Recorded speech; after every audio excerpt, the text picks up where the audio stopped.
l'évangile de Jean met dans la bouche de Jésus une parole qui est assez surprenante.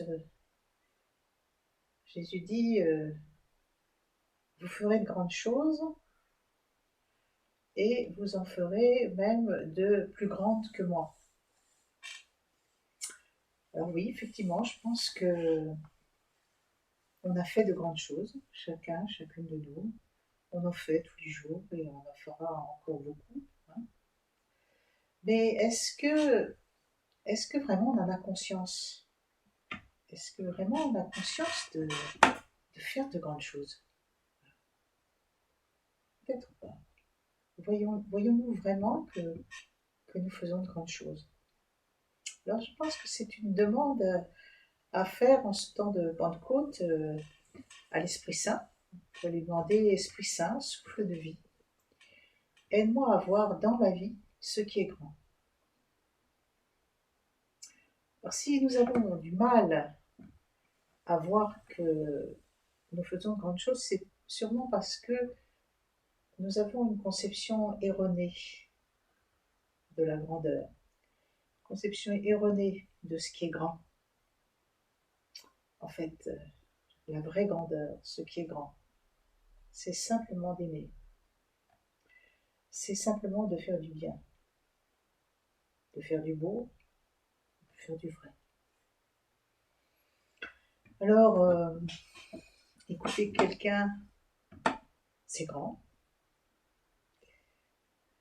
Passer du temps, par exemple pour des parents, des grands-parents, avec leurs enfants, c'est très grand, c'est très grand. Régler un problème administratif pour sa sœur qui est en EHPAD, c'est grand. Faire son travail, c'est grand. Voilà, je crois que c'est à chacun de nous de continuer la liste. Voilà, de toutes les petites choses de nos vies qui sont des grandes choses. Alors vraiment, cette demande, Esprit Saint, souffle de vie, aide-moi à voir dans ma vie ce qui est grand, c'est vraiment une belle demande. Alors c'est un don de voir autrement, ce don de voir autrement nos vies,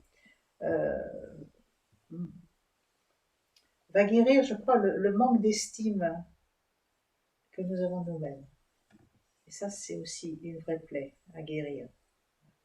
Voilà, c'est ce don qu'on demande, ça va nous permettre d'admirer, de mesurer à sa juste valeur les choses les plus banales, les plus quotidiennes de nos vies. Ce n'est pas banal, ce n'est pas rien, c'est grand. Et je crois que c'est rentré dans le regard même de Jésus, parce que Jésus nous regarde avec admiration. Et c'est ce qu'il a fait vis-à-vis d'un centurion. On nous dit Jésus l'admira. Voilà. Eh bien, c'est un don à demander et c'est un don à cultiver.